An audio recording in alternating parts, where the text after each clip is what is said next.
الحمد لله رب العالمين وصلى الله على سيدنا محمد وعلى آله وصحبه الطيبين الطاهرين.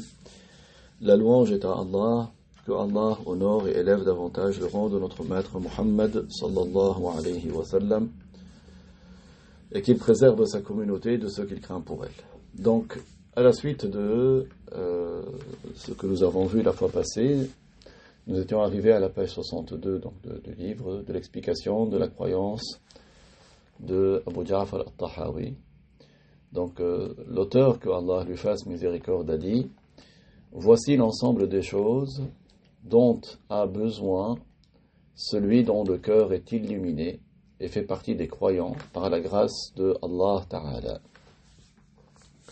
Donc là, il fait allusion à tout ce qu'il a précédemment cité concernant ce qu'il est un devoir d'avoir comme croyance et concernant la mise en pratique. Il fait référence à tout ce que cela comporte. Et donc il dit que celui qui a appris ces sujets de croyance et qui a œuvré conformément à cela, Allah lui aura éclairé le cœur et il se sera rangé dans la voie des pieux.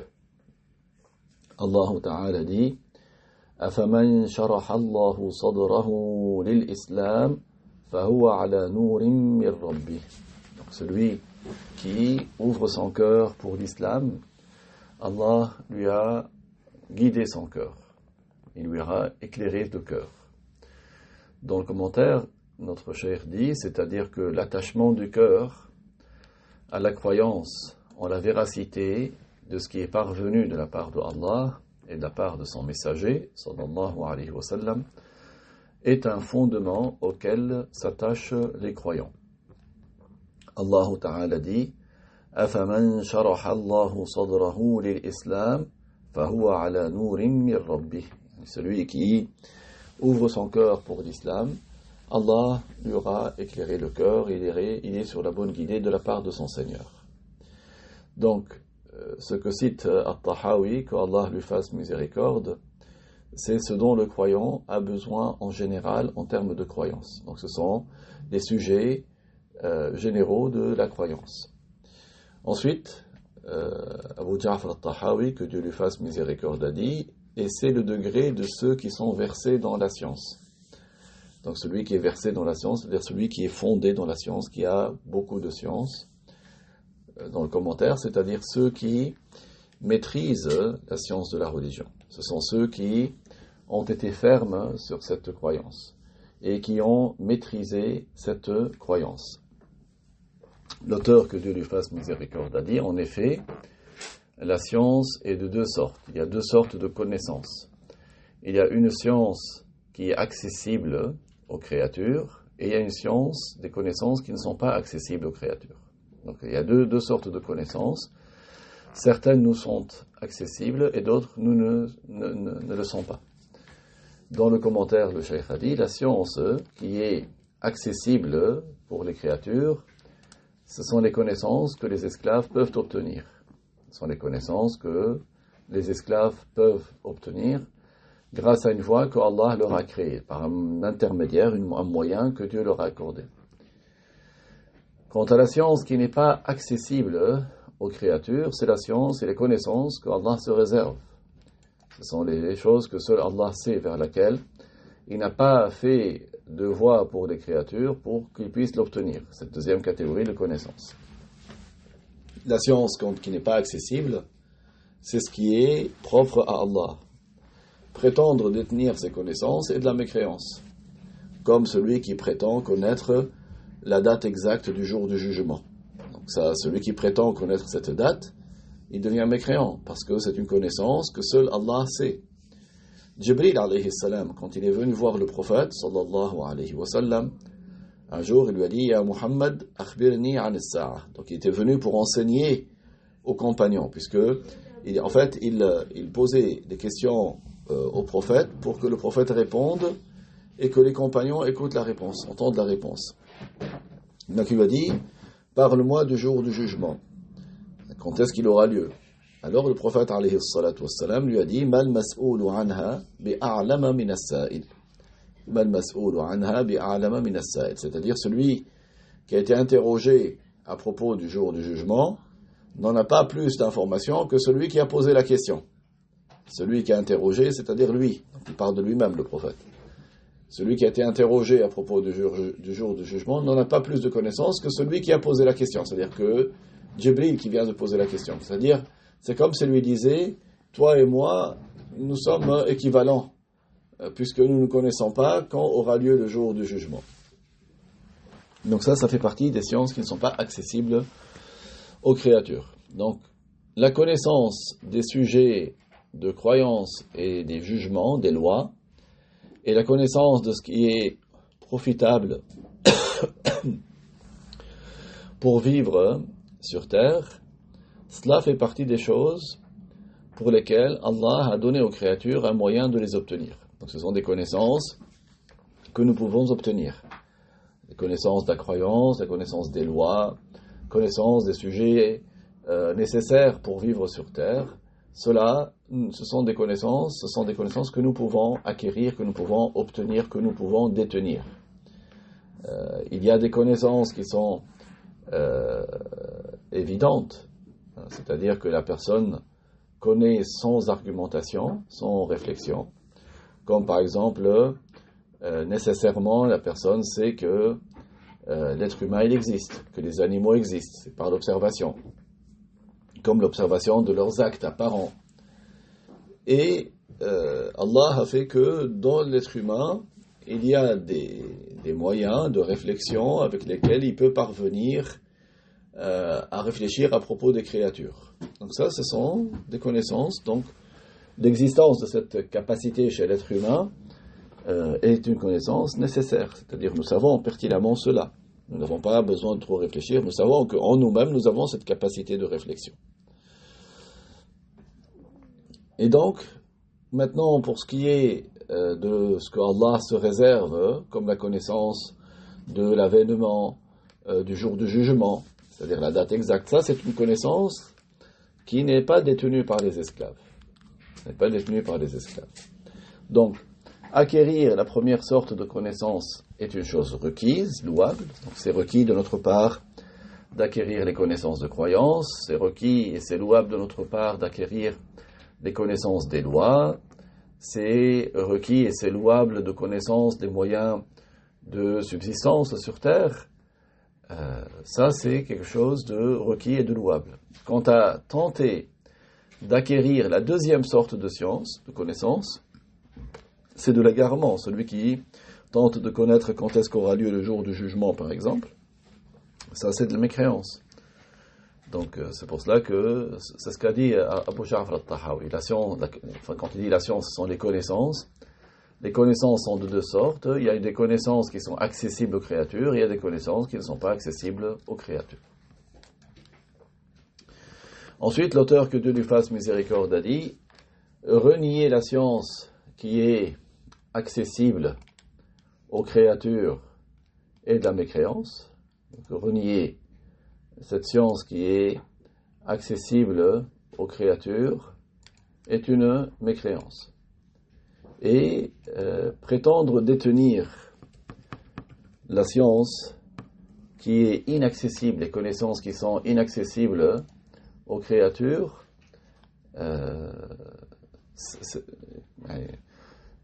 celui qui prétend détenir des connaissances qui ne sont pas accessibles aux créatures, c'est de la mécréance.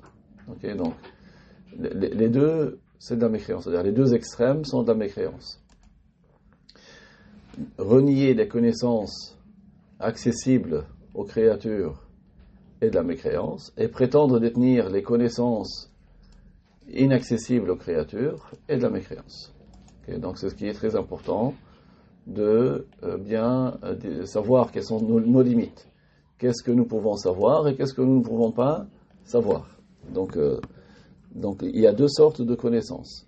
Il y a des connaissances qui sont accessibles, auxquelles nous pouvons atteindre, nous pouvons détenir. Et il y a des connaissances qui sont inaccessibles. Donc, renier les connaissances accessibles aux créatures, c'est de la mécréance, et prétendre détenir les connaissances inaccessibles aux créatures est de la mécréance. Et la foi, l'iman, n'est validée qu'en acceptant les connaissances accessibles aux créatures et en abandonnant la recherche des connaissances qui ne sont pas accessibles. C'est ainsi qu'est la foi. Donc on accepte ce qui est accessible, c'est des sujets de croyance, des sujets des lois, et on ne cherche pas à connaître les connaissances qui ne sont pas accessibles. Donc à partir de là, on a déduit la mécréance de celui qui renie les connaissances accessibles aux créatures, comme les sophistes. Donc les sophistes qui renient l'existence même et la réalité même des choses. Les sophistes, c'est un groupe de philosophes grecs qui reniaient la réalité des choses. Ils disent qu'il n'y a pas d'existence, il n'y a pas de réalité. Tout ce qui est autour de nous, c'est des imaginations, c'est des illusions. Donc, ils disent ce que nous pensons être des réalités et que nous appelons par leur nom, l'homme, le cheval, le ciel, la terre, tout ça, ce ne sont que des imaginations. C'est ça ce que disent les sophistes. Ils renient l'existence des choses. Donc ça, c'est une mécréance. Il est un devoir de croire en l'existence des choses parce que l'observation témoigne de cela. Et la loi est parvenue avec leur confirmation. Comme la parole de Allah, Alhamdulillahi Rabbil Alamin. La louange est à Allah, le Seigneur des mondes. Allah, il a confirmé son existence. Il a confirmé l'existence d'autres que lui, c'est-à-dire les créatures. Al-Alamin ici, c'est le pluriel de Alam. Et ça englobe toutes les créatures. On déduit également la mécréance de celui qui prétend détenir toute chose par sa science. Si quelqu'un parmi les créatures qui prétend englober toute chose par sa science, il est mécréant. Celui qui prétend lui-même englober toute chose par sa science ou prétendre cela pour un autre esclave, il devient mécréant. Car Allah Ta'ala est le seul qui sait toutes les choses cachées. Il est le seul qui sait tout le ghaib par sa science. Aucune de ces créatures ne sait toutes les choses cachées. Celui qui croit qu'il existe quelqu'un d'autre que Allah, qui englobe toutes choses cachées par sa science, tout ce qui n'est pas connu pour nous, il aura démenti le Coran. Allah Ta'ala dit قُلْ لَا يَعْلَمُ مَنْ فِي السَّمَاوَاتِ وَالْأَرْضِ الْغَيْبَ إِلَّا اللَّهِ dans Surat An-Naml, verset 65, ce qui signifie, dit, ceux qui sont aux cieux et sur terre, aucun d'entre eux ne sait les choses cachées. Seul Allah les sait. Certains qui sont tombés dans l'outrance. C'est quoi l'outrance? C'est le dépassement de la limite fixée par la loi. Donc certains qui sont tombés dans l'outrance, ils ont composé un écrit dans lequel ils ont prétendu que Allah a fait connaître à son prophète Muhammad sallallahu alayhi wa sallam le détail de toutes choses que lui, il sait, sans exception. Ils ont prétendu que Allah a fait connaître à son prophète tout ce que lui sait. Et ça, c'est une outrance, c'est un dépassement de limite, c'est laid, et c'est une mécréance que Allah nous en préserve. Alors, il suffit pour... Donc, en fait, qu'est-ce qu'ils prétendent? Ils prétendent que le prophète, alayhi salatu wassalam, il sait tout ce que Allah sait. Et ça, c'est une mécréance. Pour leur répliquer, quand ils prétendent que le prophète, il sait al-ghaib, il suffit de leur citer le verset « قُلْ مَا كُنْتُ بِدَعًا مِنَ الرُّسُلِ وَمَا أَدْرِي مَا يُفْعَلُ بِي وَلَا بِكُمْ إِنْ أَتَّبِعُ إِلَّا مَا يُوحَى إِلَيّْ » Ça veut dire que le prophète Mohammed alayhi salatu wassalam, Allah lui ordonne de dire qu'il ne connaît pas le détail de ce qui sera fait de lui ni de vous, mais qu'il sait certaines choses qui lui sont révélées. Celui donc qui prétend que le messager, il sait toutes choses cachées, il aura démenti le Coran. Celui qui prétend que le prophète sait absolument toutes les choses cachées, tout ce qu'Allah sait, il aura démenti le Coran. De même, celui qui dit que le messager, il connaît tout le ghaib, il aura démenti le Coran. De même, celui qui dit que le messager, il sait tout ce que Allah sait, il aura considéré que le messager est équivalent à Allah, et ça c'est une des plus grandes formes de shirk. C'est une des plus grandes formes de mécréance. Quant à la parole de Allah, عَالِمُ الْغَيْبِ فَلَا يُظْهِرُ عَلَى غَيْبِهِ أَحَدًا إِلَّا مَنِ ارْتَضَى مِنْ رَسُولٍ فَإِنَّهُ يَسْلُكُ مِنْ بَيْنِ يَدَيْهِ وَمِنْ خَلْفِهِ رَصَدًا. Cela veut dire que celui que Allah agrée comme messager, il lui accorde des anges qui le protègent. Des anges qui le protègent par devant et par derrière. Ils le protègent du shaitan. Ici, illa, ça veut dire lakin. On comprend de ce verset que la connaissance de toutes les choses cachées est propre à Allah.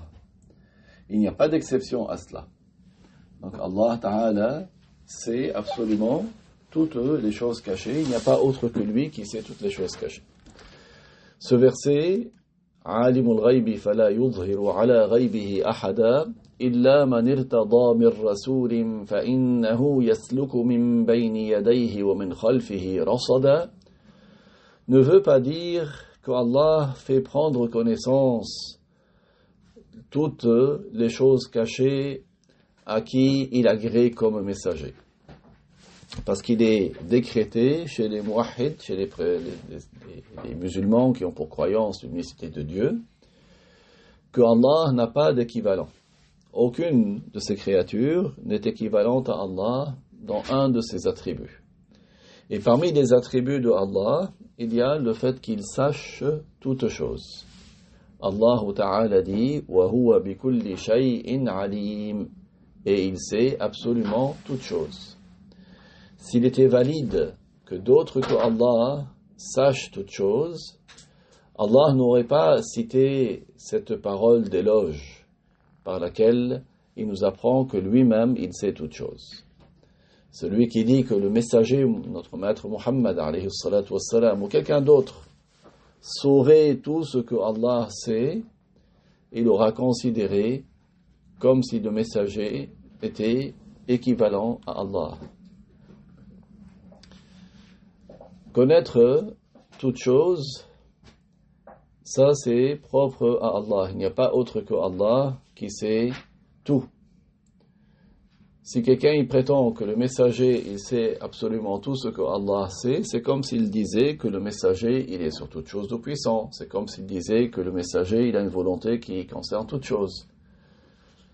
Même si celui qui dit cela rajoute « Oui, c'est parce que Allah a fait qu'il sache tout ce qu'il sait. » Il n'y a pas d'issue contre la mécréance parce qu'il aura attribué un des attributs de Allah à une de ses créatures.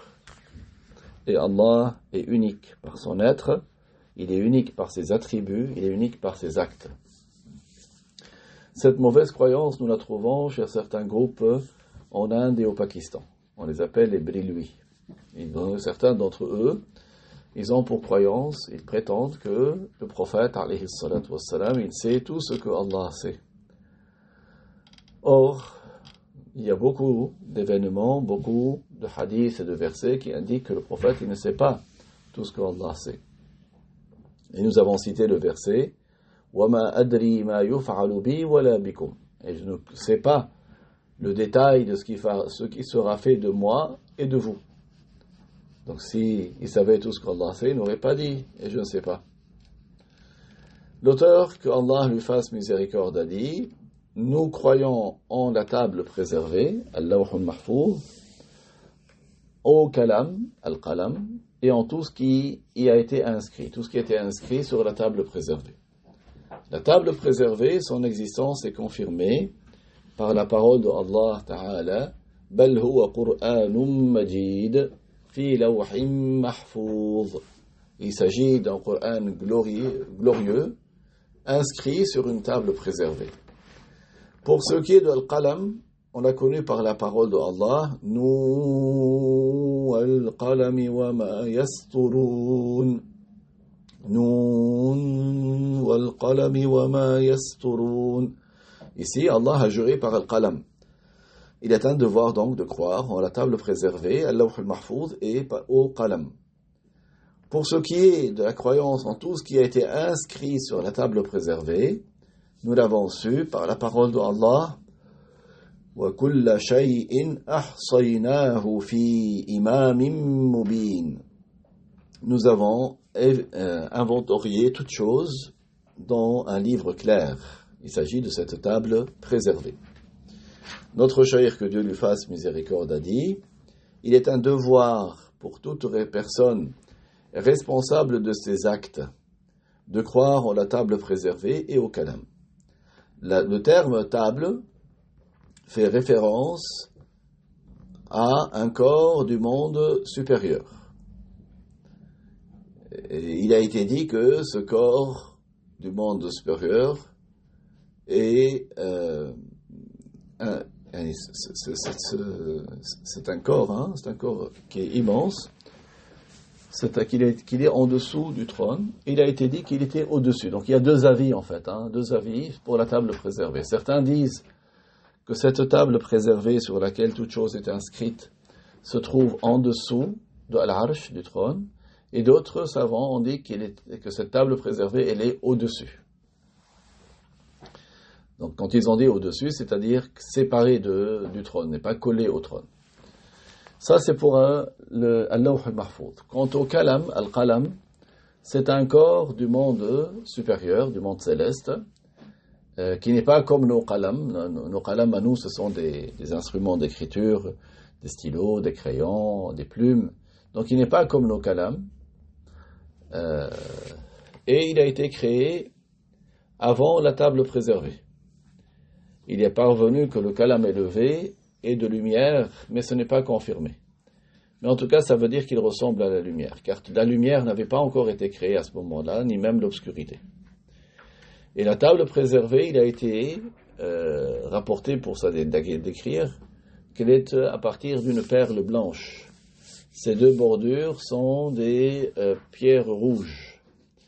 Et l'étendue de la table préservée est une distance de 500 années.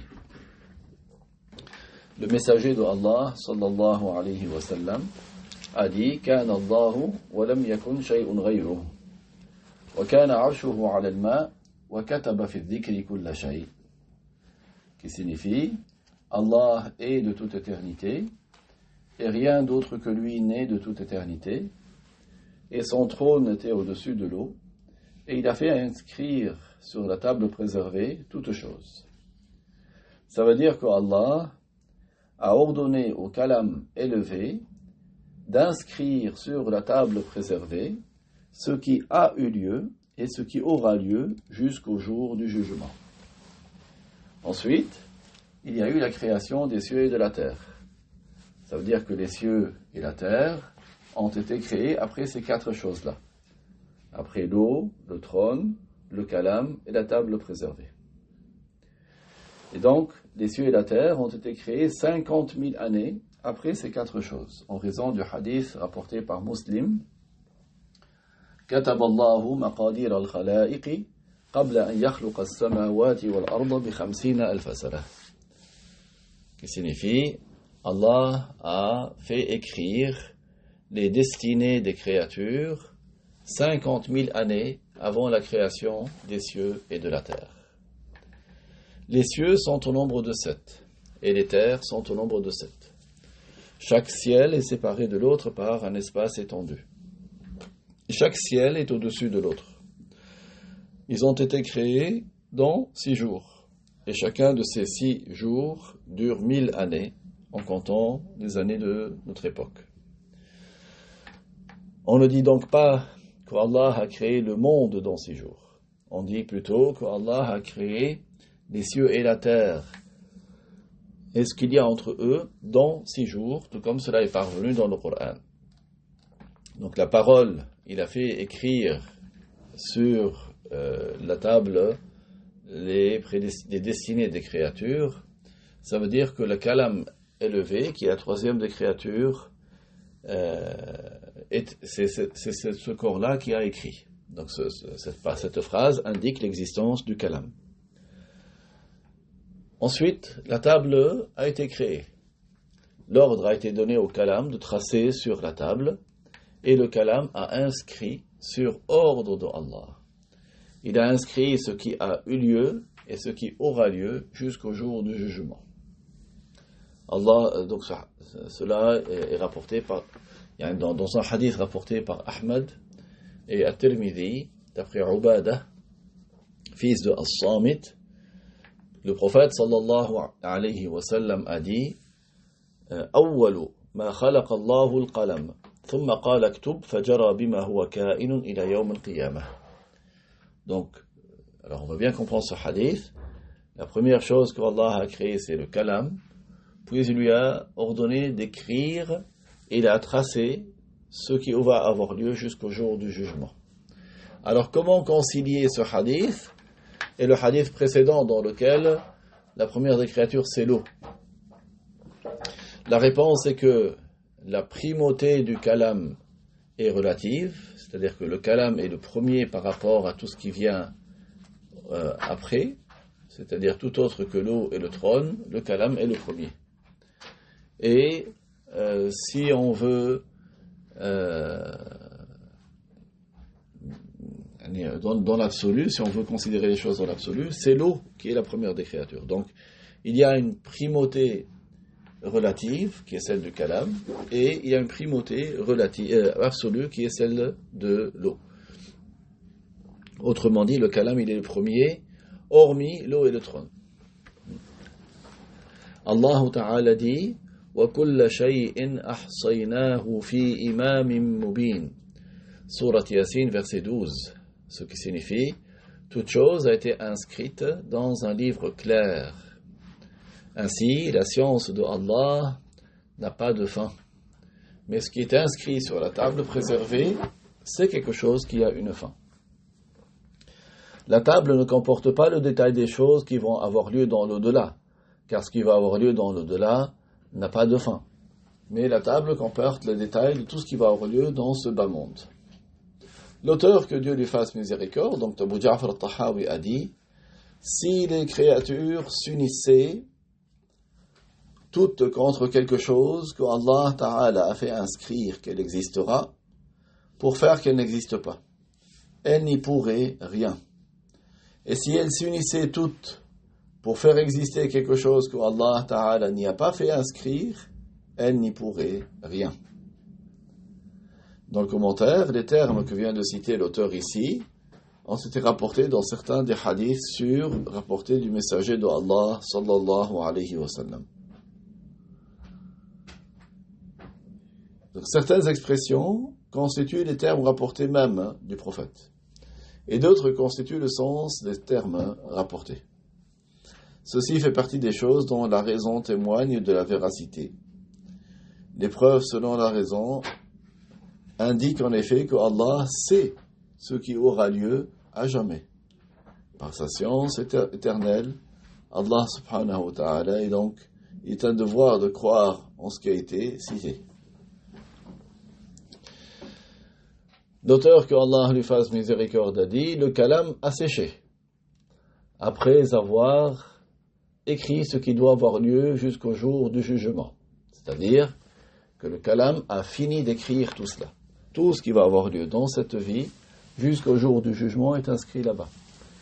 Il y a par ailleurs d'autres kalams avec lesquels les anges recopient, à partir de la table préservée, ce qu'ils ont reçu l'ordre de recopier. Preuve en est le hadith que le prophète sallallahu alayhi wa sallam a dit Hatta zahartu li mustawan asma'u fihi sarifa al-aqlam, rapporté par Al-Bukhari et Muslim, ce qui signifie jusqu'à ce que je sois arrivé à un niveau où j'entendais le bruit des kalams.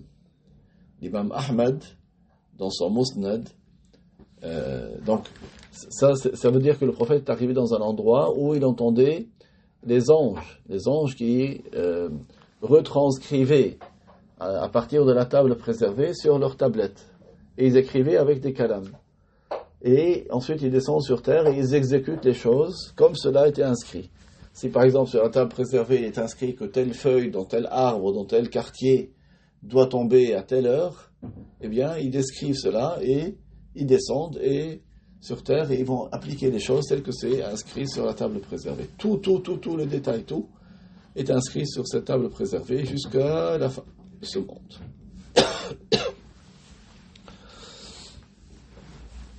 L'auteur, que Allah lui fasse miséricorde, a dit: ce qui a manqué l'esclave ne devait pas l'atteindre, et ce qu'il a atteint ne devait pas le manquer. Qu'est-ce que ça veut dire? Il convient ici de rapporter un hadith rapporté par l'imam Ahmed, qu'Allah l'agrée, dans son Musnad, Abu Daoud dans ses Sunan, Ibn Hibban dans son Sahih. Ils ont rapporté de Ibn al-Dailami,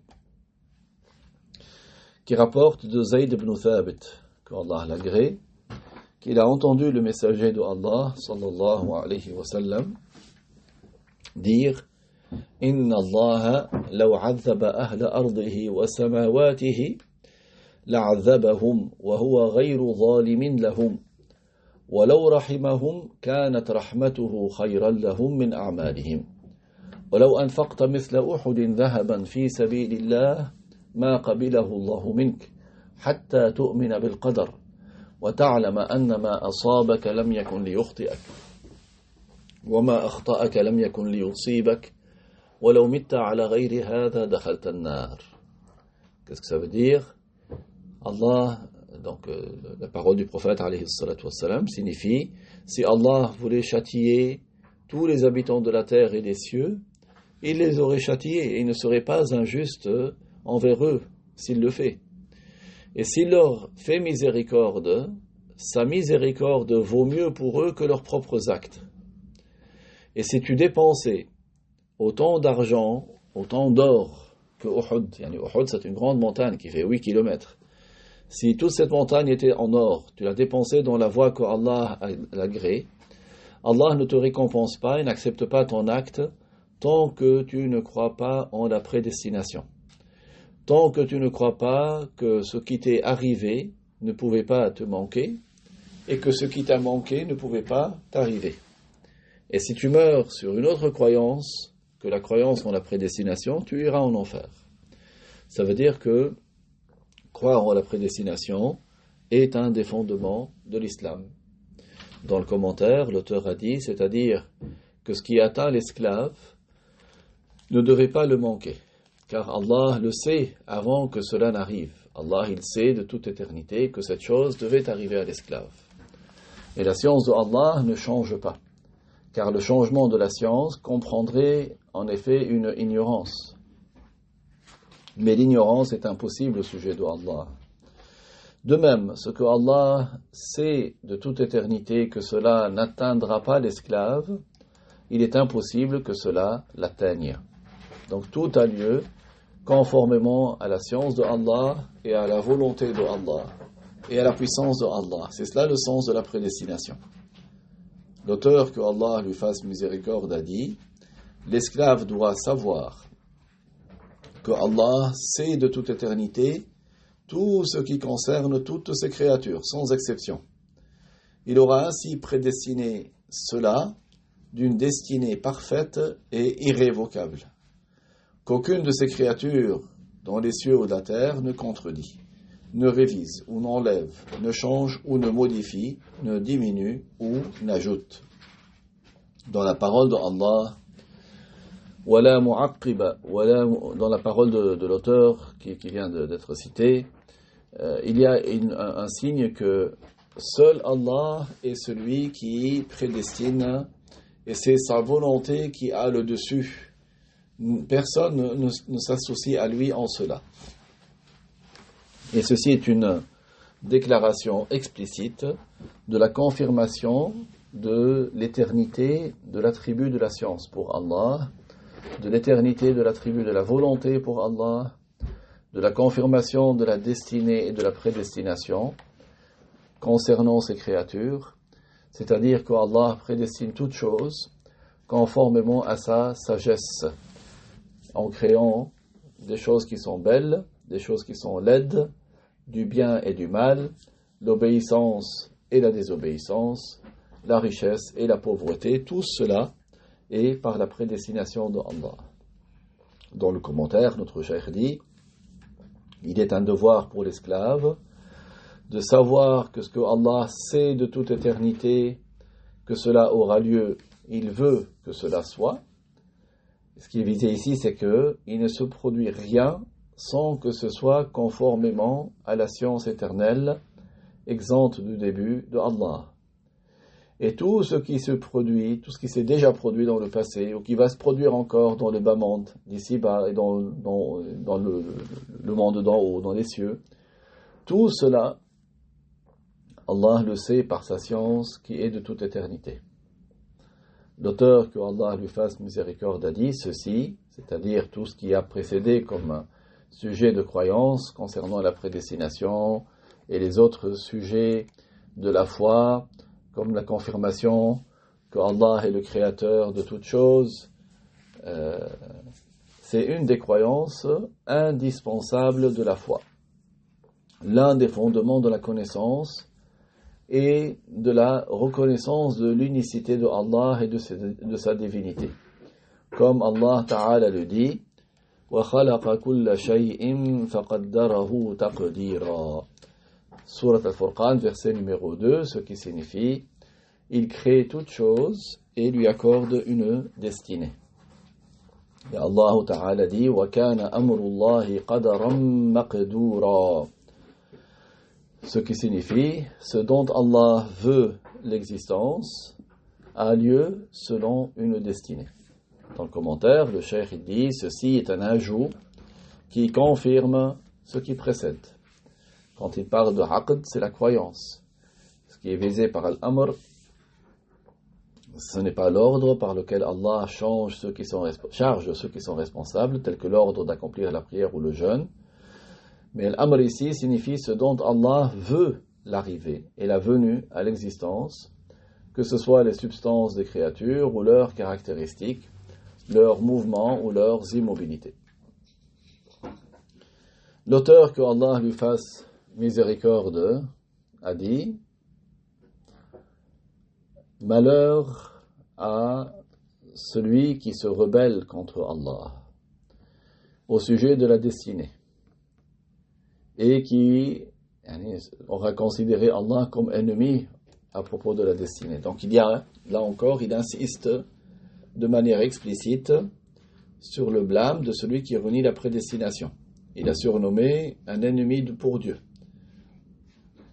Parce qu'il a déjà précédemment indiqué les preuves catégoriques de la confirmation de la prédestination. Celui qui renie la prédestination, c'est comme s'il aura pris Allah pour ennemi dans ce qu'il nous a confirmé. Il mérite le malheur. Donc malheur à celui qui se rebelle contre Allah au sujet de la destinée et qui aura mal utilisé sa réflexion avec un cœur malade.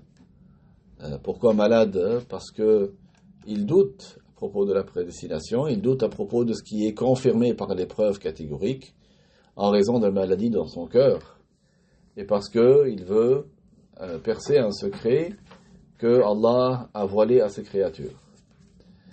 Il aura cherché à atteindre par son illusion un secret caché. Il aura tenté de scruter ce qui nous est caché. Il deviendra un calomniateur, affaq, pécheur, athim, suite à ce qu'il en dira. Donc c'est quelqu'un qui est un pervers en raison de son reniement de ce qui est confirmé par les preuves rationnelles. Dans le commentaire, le cheikh dit ceci est une déclaration de blâme explicite pour ceux qui renient la destinée. Le Qadi Abu Bakr ibn al-Arabi, dans son livre Ahkam al-Qur'an, a dit ce que nous retenons, c'est la mécréance de celui qui renie les fondements de la foi. Et parmi les plus importants des fondements de la foi, et les plus clairs et qui ont le plus d'impact, il y a la prédestination, croire en la prédestination. Celui qui renie la prédestination, il devient mécréant. Les Mu'tazila, ils prétendent que ce que tu veux n'a pas lieu et a lieu ce que tu ne veux pas. Ils prétendent que, oh Allah, si tu veux quelque chose, elle n'aura pas lieu.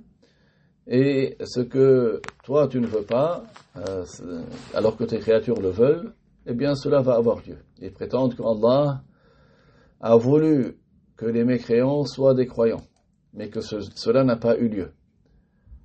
Ils prétendent que cela est malgré la volonté de Dieu.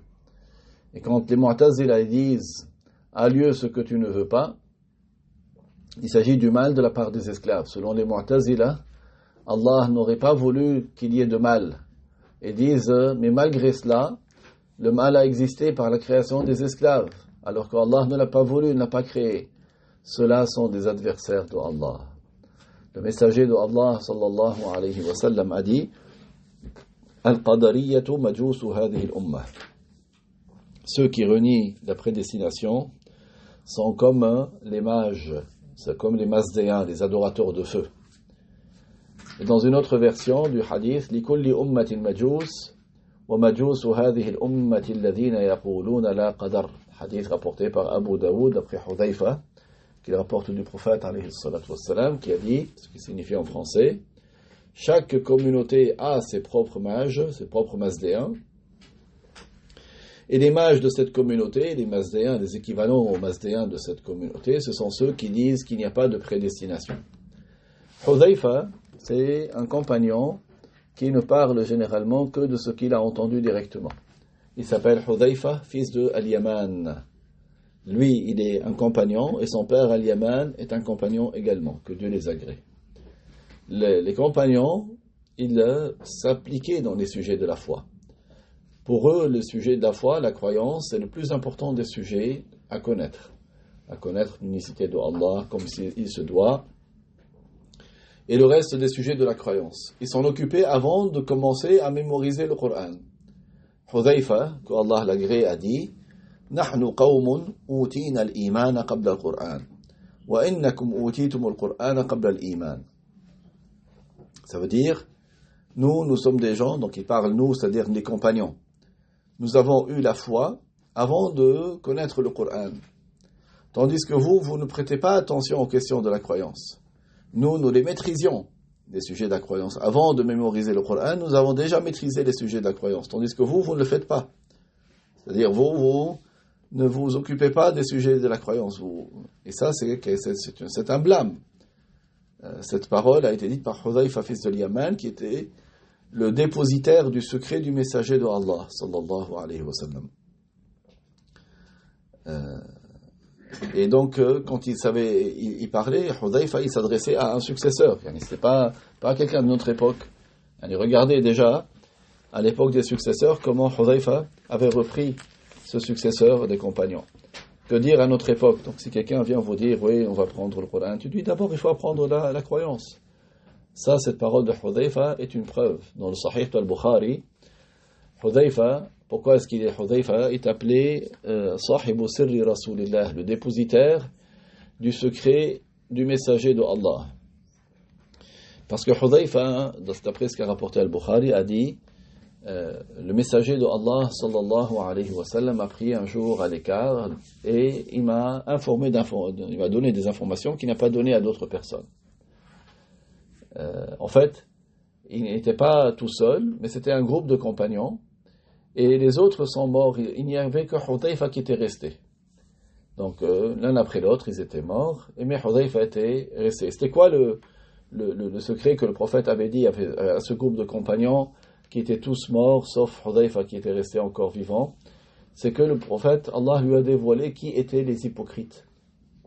C'est-à-dire qui étaient les hypocrites dans la croyance, qui montraient en apparence qu'ils étaient musulmans, alors qu'en réalité, ils détestaient l'islam. Ils étaient des hypocrites dans la croyance. Donc le prophète leur a nommé ces gens-là. Il leur a dit c'est un tel, un tel, un tel, un tel, un tel, un tel. Donc il y avait Hudhayfa, il y avait d'autres, mais les autres compagnons étaient morts. Il n'y avait que Hudhayfa qui était resté. Et il était le dernier à connaître cette information. Donc c'est pour ça que les gens se sont mis à le surnommer Sahibu Sirri Rasulillah, le dépositaire du secret du messager de Allah. Au point que Omar ibn Khattab, que Allah l'agrée, quand il y avait quelqu'un qui mourait, il voyait si Hudhayfa se levait pour faire la prière funéraire pour lui, alors Omar s'y rendait. S'il voyait que Hudhayfa n'allait pas faire la prière funéraire pour lui, Omar n'y allait pas aussi. Donc c'est pour ça que Hudhayfa a été surnommé le dépositaire du secret du messager de Allah sallallahu alayhi wa sallam. Et c'est ce même Hudhayfa qui a dit, un successeur des compagnons, nous sommes des gens qui avons appris la foi et l'islam, donc la croyance, avant de connaître le Coran, tandis que vous, donc il parlait à un successeur des compagnons, vous ne vous appliquez pas suffisamment sur les sujets de la croyance. Vous vous occupez davantage du Coran et vous ne vous appliquez pas suffisamment sur les sujets de croyance. C'est pour cela que notre cheikh insiste énormément, et c'est une règle qui est déduite des savants de l'islam, de s'occuper de la croyance. Et ces savants de l'islam, ils ont pris cette règle des compagnons du prophète, comme Hudhayfa ibn al-Yaman, qui lui l'a apprise du prophète sallallahu alayhi wa sallam. Aujourd'hui, malheureusement, vous avez des gens qui vont taper à droite et à gauche, ils butinent par-ci, ils butinent par-là, ils te disent j'ai entendu ce livre, j'ai lu cela, j'ai été sur tel site, j'ai regardé telle vidéo, j'ai liké telle personne. Mais au fond, tu trouves qu'il n'y a rien du tout. Parce qu'il a négligé le plus important.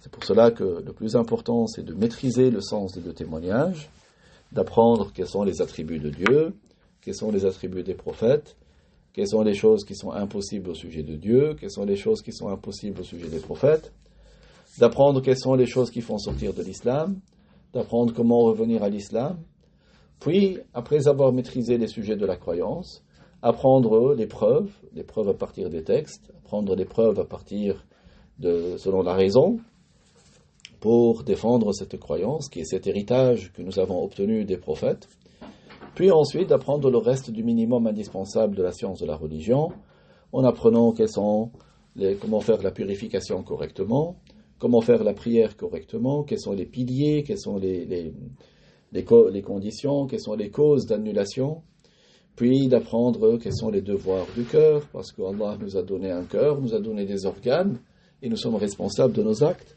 de connaître qu'est-ce qu'il est interdit pour notre cœur, qu'est-ce qu'il est interdit pour nos yeux, qu'est-ce qu'il est interdit pour notre langue, qu'est-ce qu'il est interdit pour nos sexes, qu'est-ce qu'il est interdit pour nos oreilles, qu'est-ce qu'il est interdit pour nos ventres, qu'est-ce qui est interdit pour nos pieds, qu'est-ce qui est interdit pour nos mains, qu'est-ce qui est interdit pour nos corps, et d'apprendre comment faire le repentir, et après d'apprendre également les autres sujets, comme le jeûne, comme la zakat, comme le pèlerinage pour ceux qui sont concernés, et les transactions, pour apprendre comment acheter, comment vendre, comment se marier, comment divorcer, comment louer, comment hypothéquer. Ce n'est pas toutes les transactions que l'on a aujourd'hui. Tu vas à tel organisme, tu vas à telle association et tu rentres dans la transaction sans savoir est-ce que Allah l'a rendu licite ou pas. C'est pour cela que c'est ça qui est le plus important, c'est d'apprendre ces sujets-là. Parce que la vie, elle est courte et quelle que soit la durée de vie, tu vas rendre des comptes.